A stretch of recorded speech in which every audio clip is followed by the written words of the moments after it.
Hi, I'm John Beckett, druid, priest, and writer, and also a magician.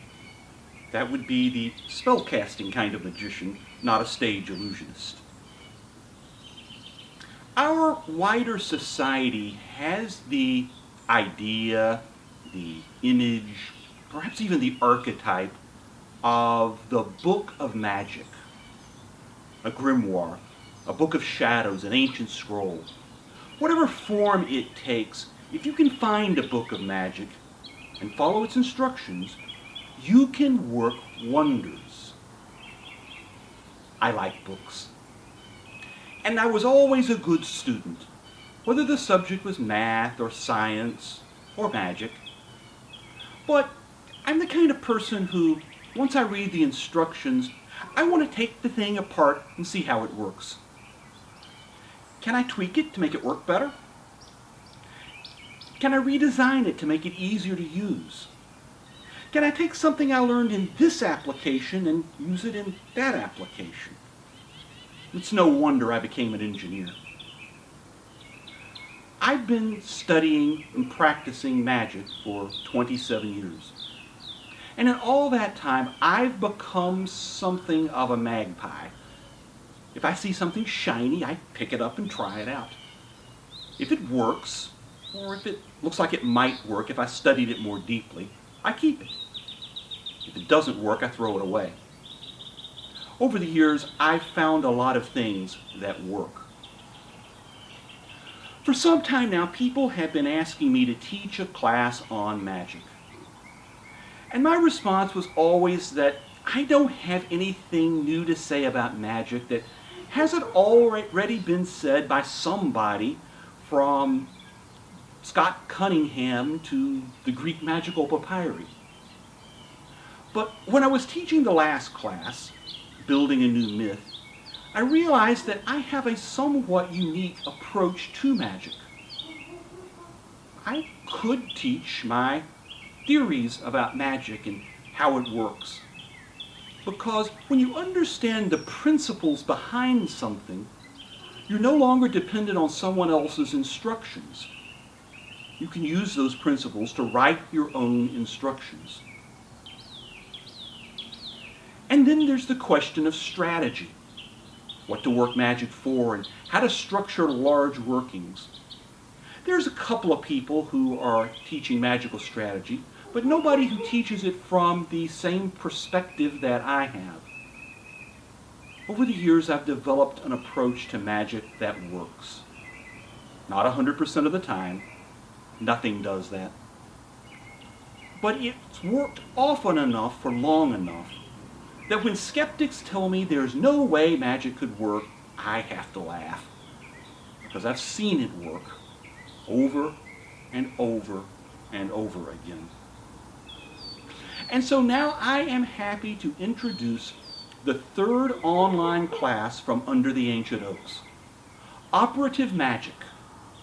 Theory, strategy, and practice.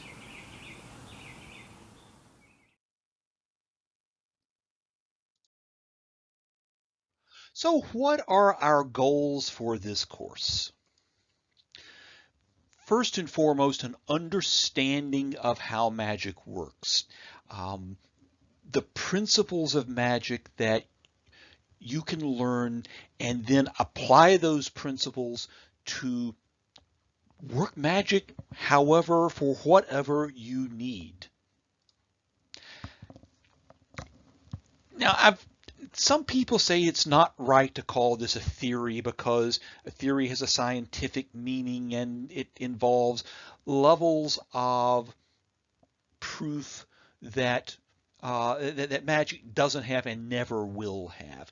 I think it's still a useful term because we see if A works and B works and C doesn't work, we can take what we learn from those three experiences and extrapolate to situation D and figure out with some certainty whether it's going to work in this situation or not. So I think it's fair to call it a theory. On the other hand, it may be better to call it a myth. A myth is not a made-up story.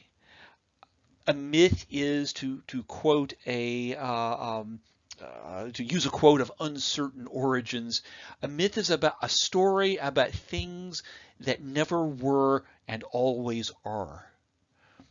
Or as I like to say, a myth is a story to live by. So if you don't want to call this a theory of magic, call it the myth of magic. It's our story to live by and work by.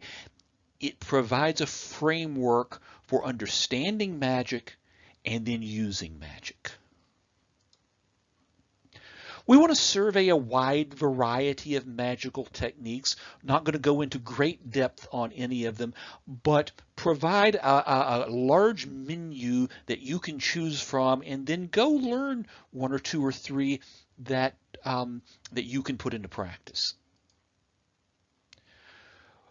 We want people to understand how to structure a magical working to get what you want, because magic doesn't always work the way we wish it would. And also so we don't get what we don't want.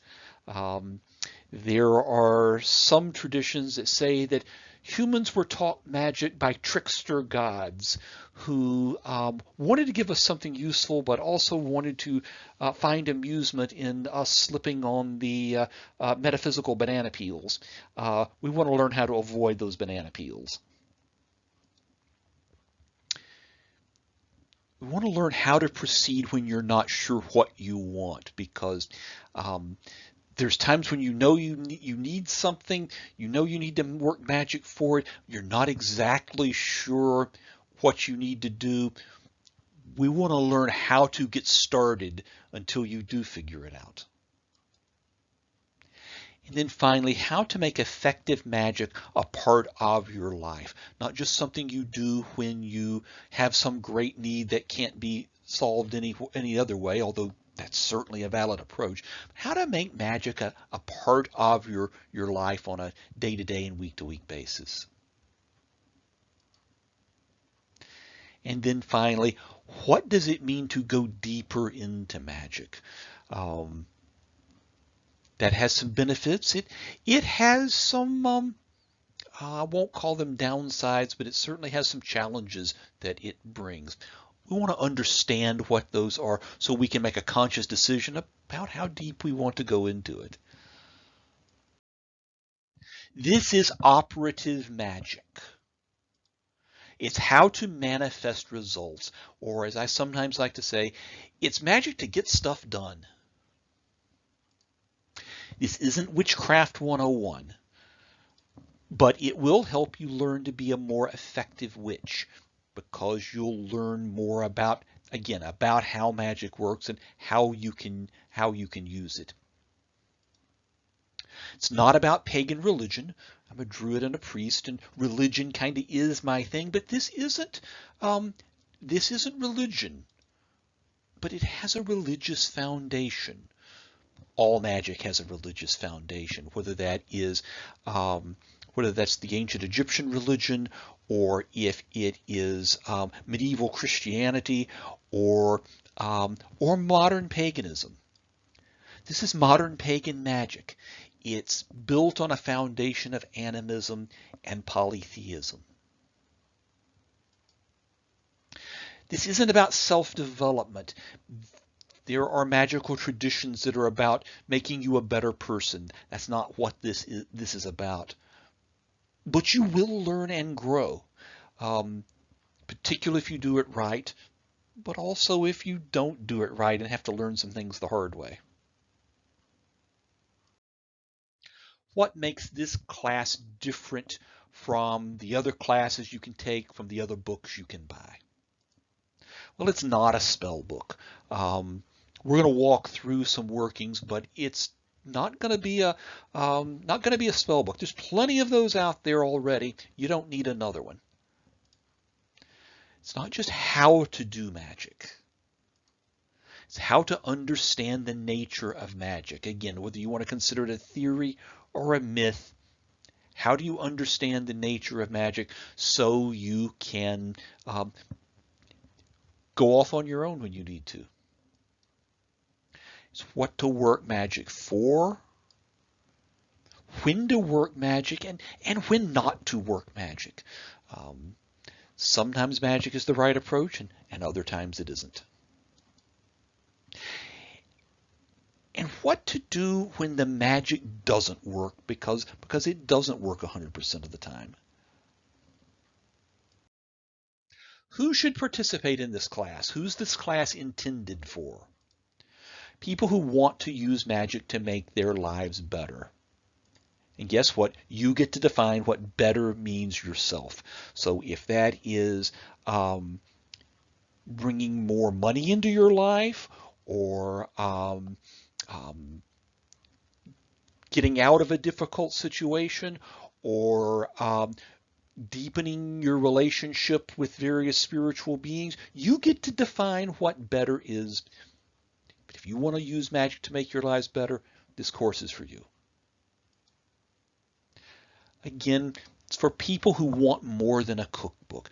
Cookbooks are great, and there's some things, particularly if you're moving into a new cuisine, there's times when cookbooks are very helpful. But if you open your pantry and there's 6 items and you're trying to figure out how you could turn those into a good meal, you need more than a cookbook. You need to understand the principles of cooking. And understanding those principles and being able to apply them is the difference between preparing some food that will provide you enough calories to sustain your life and creating a meal that is enjoyable and nutritious and fulfilling. The class is really intended for those with some exposure to magic and witchcraft, somebody who's already read 1 or 2 of the Wicca 101 books, people who've had a little bit of experience with magic in one tradition or another. That said, there are no prerequisites, and if you're starting from ground zero, I'll do my best to get you through the class. You will probably need to do some extra reading and maybe some foundational work that most of your classmates won't have to do. But if at the end of all this you feel like you want to do it, but maybe you don't have enough experience, I encourage you to go ahead and do it and work through it, because you're going to learn a lot when you do. Who's this class not for? Who shouldn't participate? If you're looking for an occult lineage, this isn't it. If you're looking for an initiation, for a tradition, for membership in an order, this isn't it. This is operative magic. Those who want to be spoon-fed should not sign up for the class. I'm going to give you the material. I'm going to do my best to present it in a straightforward way, and I'll guide you in it, and I'll provide feedback for it. You have to do the work. Now, that's true in any form of magic, no matter who's teaching the class, what book you're reading. If you don't do the work, you're not going to learn it. But I want to call this out up front. Those who expect to have it handed to them, doesn't work that way. You've got to do the work. If you want to learn magic to impress somebody else, go learn juggling. Go learn stage magic. You're never going to convince your atheist friends, your materialist friends that magic is real. You're not going to impress the boy or the girl that whose attention you're trying to get. Go take up another hobby. That's not what this is for. And finally, it's not for skeptical trolls. It's okay to be a bit skeptical. I'm a bit skeptical. When you see something work over and over again, you come to the conclusion that there's something real behind it. If you're sitting on the fence, maybe you want to take the class. Because, as I like to say, the best way to believe in magic is to work magic. If you do the spells right, you'll get the results. Maybe the first time's a coincidence. Maybe the second time is random chance operating in your favor. But the third or the fourth or the fifth time, there's something there. If you take the class, either you're going to be convinced that this is all real and this is how you can use it, or you're going to have rationalized it away enough times that you should come to the conclusion that you're never going to accept that it's real and you should move on to something else. So, yeah. Class isn't for everybody. If it's for you, hope you'll sign up for it and work through it. If it's not for you, go find something else. So what is the class? There will be 6 modules. We will begin with a brief history of magic. This is the context module. This explains some of the things that people have done throughout history and before history to work magic, to manifest results.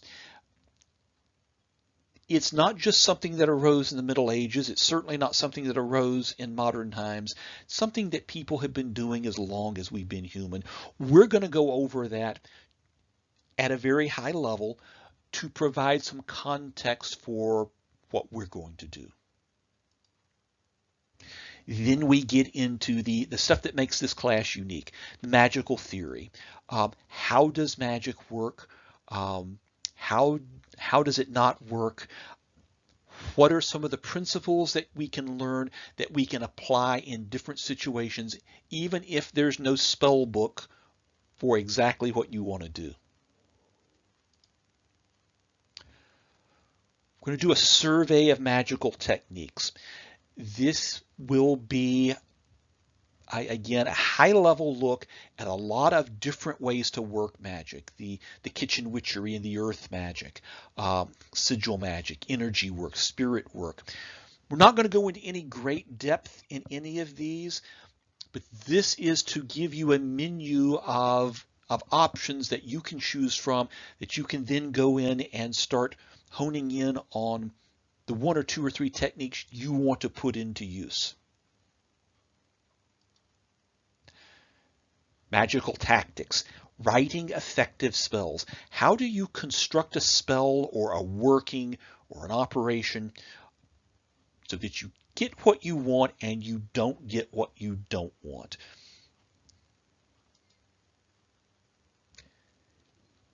Perhaps the most important module in here is magical strategy.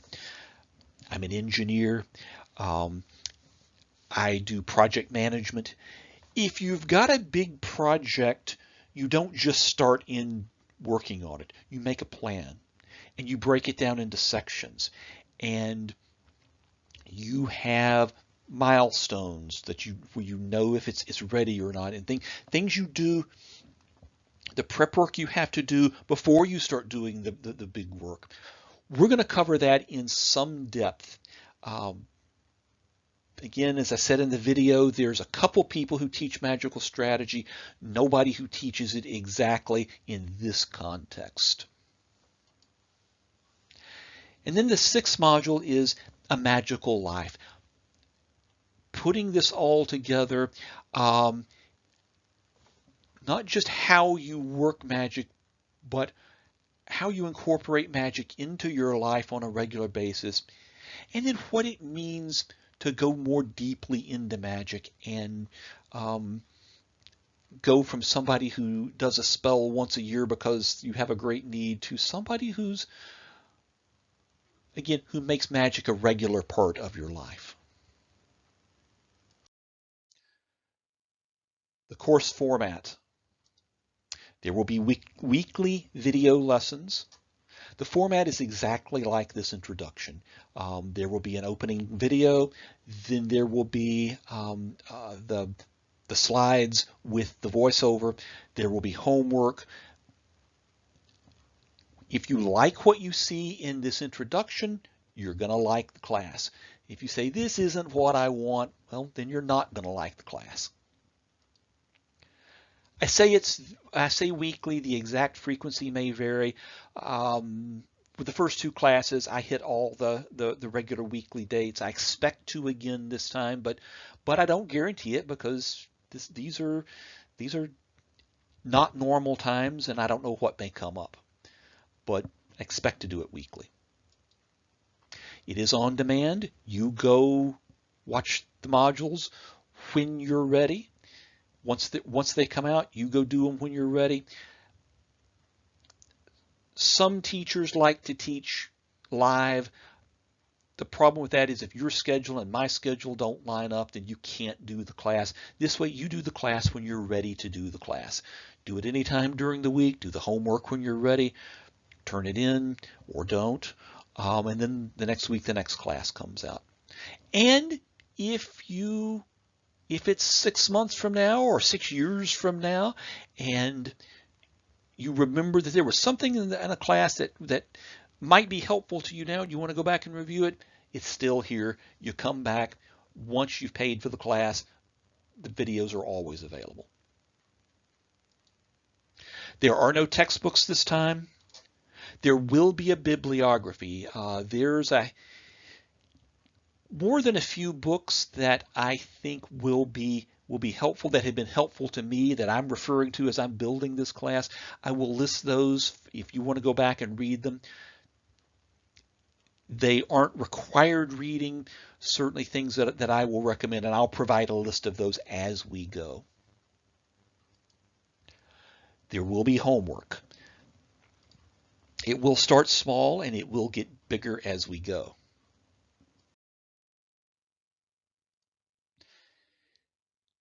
Doing the homework is optional. It is highly recommended. You can not do it. You can do it, but keep it to yourself. Or you can do it and turn it in, and then I'll look it over. There are no grades. I don't know how I would grade this, and I don't know that grading it would be useful to you. For those of you who have taken either one or both of the first two classes, I will warn you, I'm going to be more critical in previous courses. With my homework reviews in class 1 and class 2, I basically tried to see, do you understand the concepts? And I've tried to reinforce a couple of things that I've thought that showed that you were on the right track. I'm going to be a little more technical here. I'm going to be a little more critical. If you turn in something that's weak, I'm going to tell you it's weak, because better you hear that from me up front than to do a weak spell and get results that are not what you wanted. So I will be a little more critical this time. Still, we'll try to not nitpick things and know the difference between a technical error and a difference in interpretation. As always, what you do with that feedback is up to you. If you find it meaningful, you make changes. Or if you say, no, John, you're wrong, that's entirely up to you. Homework reviews will end about a month after the final module. You don't have to keep up with it on a week-to-week basis. It's probably better if you do, but you know, our lives are busy, they're complicated, they're even more complicated now. You do it at your pace. I will continue to review homework and offer feedback for about a month after the last module goes up. I found that if somebody hasn't done it within a month after it ends, they're probably not going to do it. There is a private Facebook group.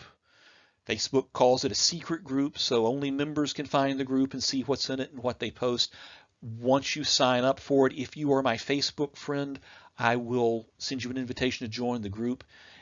If you are not my Facebook friend, send me a friend request and send me a PM telling me who you are, especially if your Facebook name isn't the name you used to sign up for the class. The Facebook group is for questions that you may have that you want to throw out to the group. It's for conversations among classmates. It's for sharing your experiences and getting more feedback than I can provide.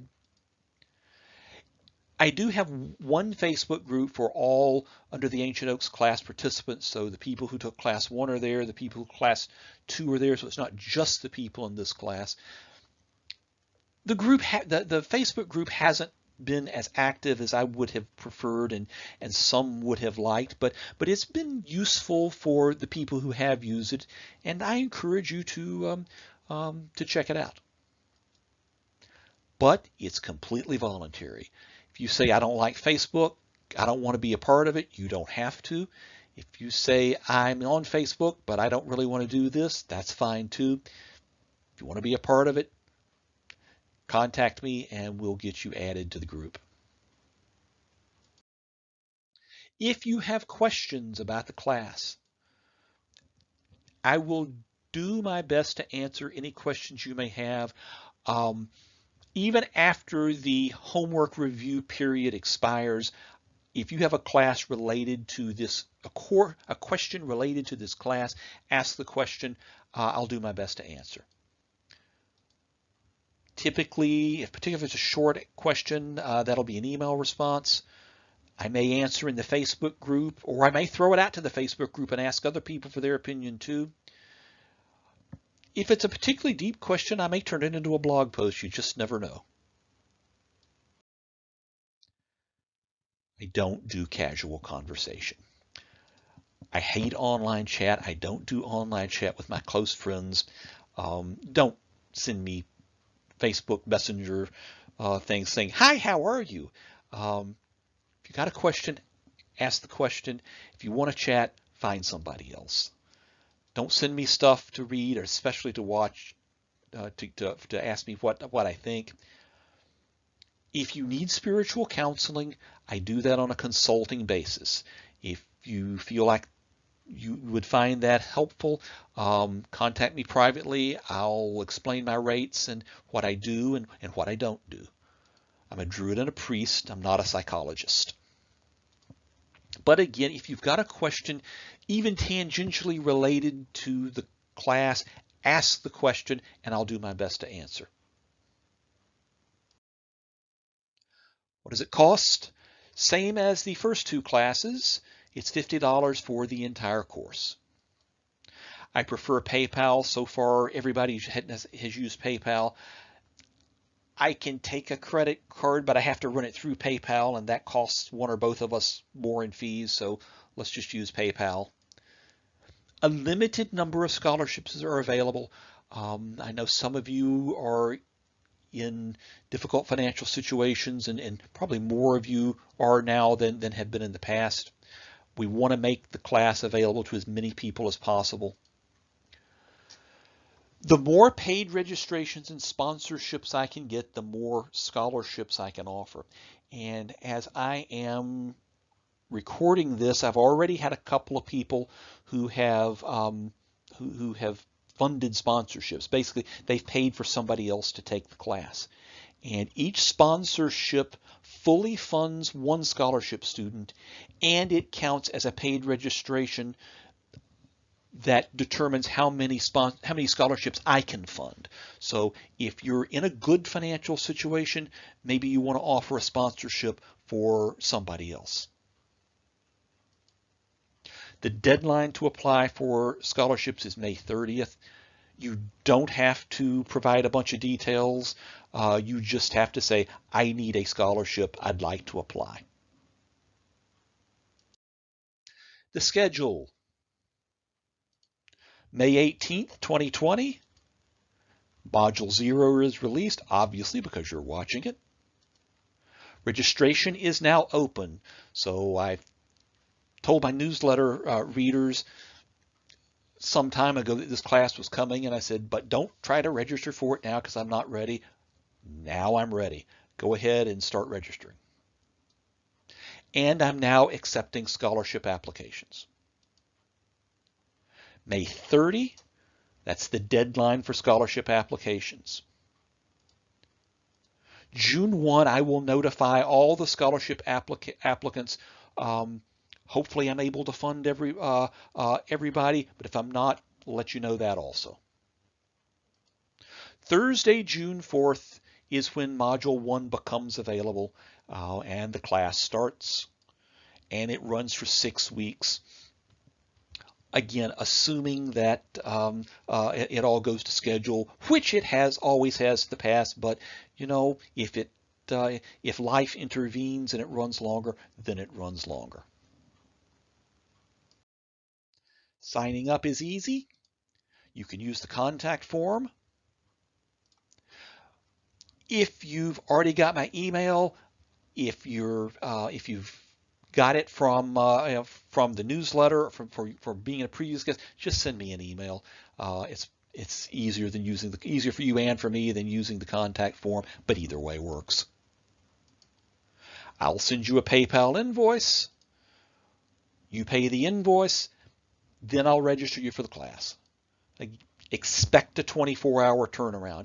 If you catch me when I'm sitting at my desk at home and I'm not doing anything, it may be done in a few minutes. If you catch me while I'm at work and can't get to anything, it may be the end of the day. It may be the next day. Expect a 24-hour turnaround. Might be longer, but probably not, since I'm not traveling right now. So this is the syllabus class. If you remember from college that, or sometimes in high school even, you go into class on the first day and the teacher hands you the syllabus and walks through the class and tells you what they expect, and then you're done in 15-20 minutes and they dismiss class early. At least that's how you hope that first class goes. So this is that first class, but there is homework out of this first syllabus class.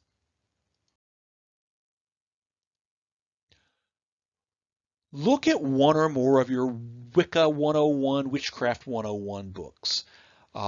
Scott Cunningham, Silver Ravenwolf, Raymond Buckland.